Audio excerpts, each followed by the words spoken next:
Hello dear students, एक बार फिर से आप सभी का स्वागत है मेरे चैनल बेसिक इंग्लिश कोचिंग में। गाइस, हम इंडिफिनिट प्रोनाउन पढ़ रहे थे जिसमें आपने someone, somebody, everyone, everybody, nobody, no one, anybody, anyone, ये सब आपने पढ़ा था। तो वो सारे जो है व्यक्तियों के लिए आते थे, लेकिन वस्तुओं के लिए हम कौन से इंडिफिनिट प्रोनाउन का प्रयोग करेंगे आज आप इस वीडियो में जानने जा रहे हैं। इस वीडियो में आप समझने वाले हैं। तो वस्तुओं के लिए कुछ या कोई चीज के लिए समथिंग का यूज किया जाता है अफर्मेटिव में सेंटेंस में। इसको आप नोट कर लीजिएगा। समथिंग का प्रयोग केवल अफर्मेटिव होता है कुछ या कोई चीज के अर्थ में, जो कि केवल एक ही चीज को बताता है। और एनीथिंग का प्रयोग हमेशा निगेटिव में होता है, जिसका मतलब कुछ या कोई चीज ही होता है, कोई वस्तु ही होता है। लेकिन एनीथिंग का मतलब कुछ भी होता है, कुछ भी, या इसका मतलब कोई भी होता है। अगर इस अर्थ में ये आ गया तो अफर्मेटिव में सेंटेंस में ये कुछ भी, कोई भी के अर्थ में लग जाएगा। और एवरीथिंग ज्यादा चीजों को बताता है, सब कुछ, हर एक वस्तु, हर चीज, प्रत्येक वस्तु, कुछ भी हो सकता है।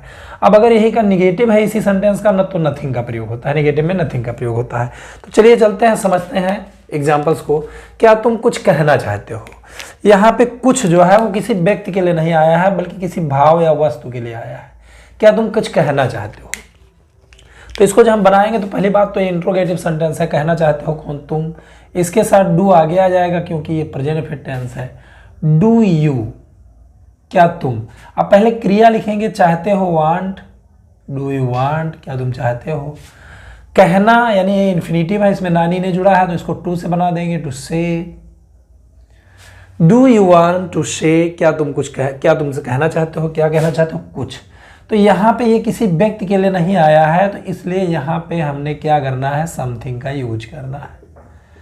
तो यही डिस्ट्रीब्यूटिव प्रोनाउन है जो वस्तु के लिए आया है। मैंने व्यक्ति के लिए इसके जस्ट पहले वाले वीडियो में आपको बता दिया है, और उम्मीद करता हूँ ये वस्तु के लिए जो चीज़ आ रही है ये आपको समझ में आएगा।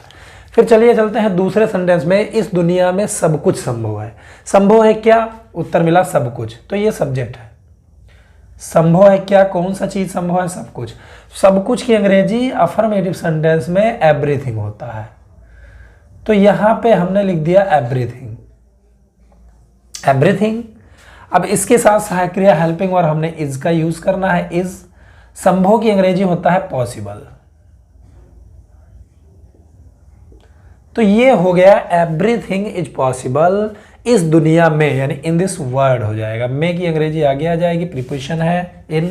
अब इस दुनिया यानी दिस वर्ल्ड। तो ये किसी चीज के लिए जब आएगा तो ये प्रोनाउन जो है, ये इंडेफिनिट प्रोनाउन, इसका एवरीथिंग या समथिंग का प्रयोग क्रमशः होगा। चलिए चलते सेंटेंस में। अगले सेंटेंस में तो थोड़ा अलग तरह का है। दुख में वह किसी चीज से खुश नहीं होगा। मतलब इसमें सब्जेक्ट क्या है? खुश नहीं होगा कौन? वह। लेकिन ये सब्जेक्ट नहीं है। खुश नहीं होगा कौन? वह। ये सब्जेक्ट नहीं है एक्चुअली। मतलब वह किस चीज से वो खुश नहीं बनेगा? किसी चीज से नहीं। मतलब कोई भी चीज उसको खुश नहीं करेगी। ट्रांसलेशन इस तरह से बनेगा, वह किसी चीज से खुश नहीं होगा, तो इस तरह बनेगा, कोई भी चीज उसे खुश नहीं करेगी। तो एक्चुअली आप यहां देखिए, किसी चीज से प्लस इसमें निगेटिव आ गया है। तो निगेटिव आ गया है तो इसमें हमने क्या करना होता है कि इसको नथिंग का यूज कर देते हैं। तो नथिंग यानी कुछ नहीं,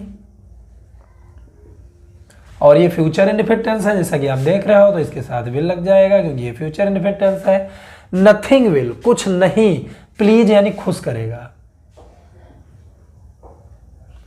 नथिंग विल प्लीज, कुछ खुश नहीं करेगा। किसको खुश करेगा? उसे ही एक्चुअली ऑब्जेक्ट है। अब दुख में यानी इन द ग्रीफ। ग्रीफ का मतलब होता है दुख, यानी दुख में उसे खुश कुछ नहीं करेगा। इसका मतलब वह दुख में किसी चीज से खुश नहीं होगा। तो यहाँ पे नथिंग जो है ये आपका क्या हो गया? ये आपका इंडेफिनिट प्रोनाउन हो गया। चलिए चलते हैं अगले सेंटेंस में। तुम कुछ भी गा सकते हो। गाइस, उसके पहले ये कुछ भी की अंग्रेजी में बताना चाहता हूं आपको कि अफर्मेटिव सेंटेंस में कुछ भी या कोई भी के अर्थ में आप एनीथिंग लगाओगे। तुम कुछ भी गा सकते हो। कौन गा सकते हो? तुम यानी यू। इसके साथ कैन लगा दिए, यू कैन। गाना की अंग्रेजी सिंग होता है, तो यहाँ पे हमने सिंग लिख दिया, यू कैन सिंग। अब कुछ भी की अंग्रेजी होता है एनीथिंग।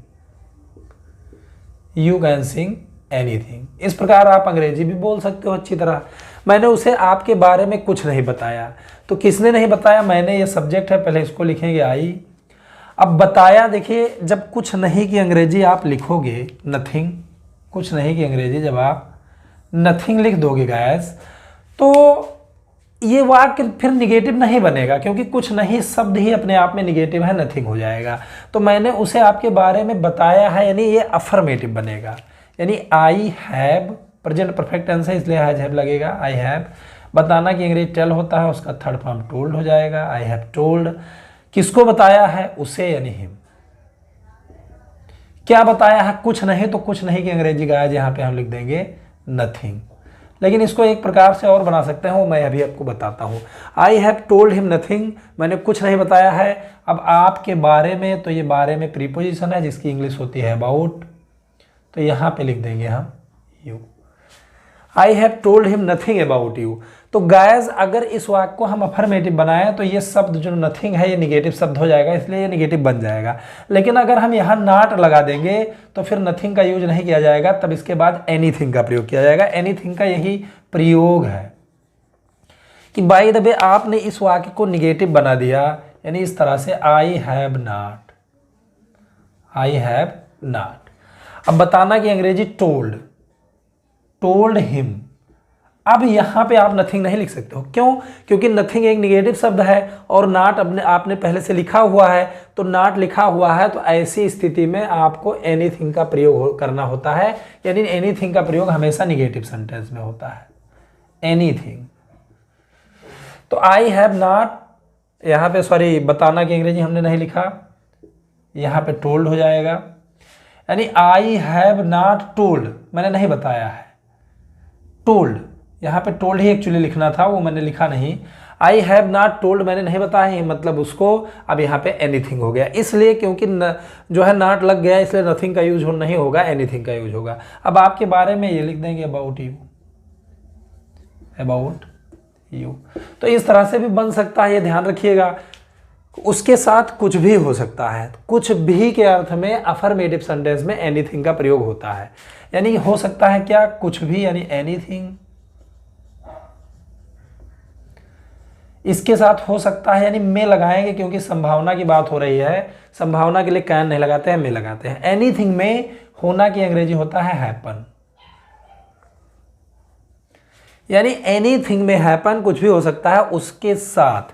तो साथ की अंग्रेजी हमने क्या करना होता है? यहाँ पे विथ लिख देना होता है, विथ, और उसकी की अंग्रेजी लिख देंगे हिम। तो यही प्रयोग है भाइयों दोस्तों कि अगर अफर्मेटिव सेंटेंस है तो कुछ, कोई चीज़ या कोई वस्तु के अर्थ में आपको समथिंग लगाना है। अगर वाक्य निगेटिव है तो आपको एनीथिंग लगाना है। लेकिन कोई भी या कुछ भी के अर्थ में अफर्मेटिव सेंटेंस में भी एनीथिंग का प्रयोग हो जाता है। एवरीथिंग का प्रयोग आपने जान ही लिया कि इस दुनिया में सब कुछ संभव है, everything is possible in this world, यानी सब कुछ, हर एक वस्तु, हर चीज़, प्रत्येक वस्तु के अर्थ में अफर्मेटिव सेंटेंस में एवरीथिंग का प्रयोग होगा। और अगर आपको निगेटिव सेंटेंस से मिल जाता है तो आपको कुछ नहीं के अर्थ में नथिंग का यूज करना है, लेकिन वाक्य को निगेटिव नहीं बनाना है। अगर आपने वाक्य को निगेटिव बना दिया तो नथिंग के स्थान पर एनीथिंग का प्रयोग होगा। तो उम्मीद करता हूँ गाइस ये आपको समझ में आया है। मैंने व्यक्ति के लिए बता दिया, समवन, समबडी, एवरीवन, एवरीबडी, ये सब बताया। उसके बाद वस्तु के लिए मैंने आपको ये बता दिया आज, और स्थान के लिए और कुछ अन्य चीज़ें इंडिफिनिट प्रोनाउन में मैं अगले वीडियोज़ में हाजिर होऊंगा। लेकिन अगर वीडियो आपको पसंद आया है तो प्लीज़ लाइक और शेयर करना ना भूलें, शेयर कर दीजिए।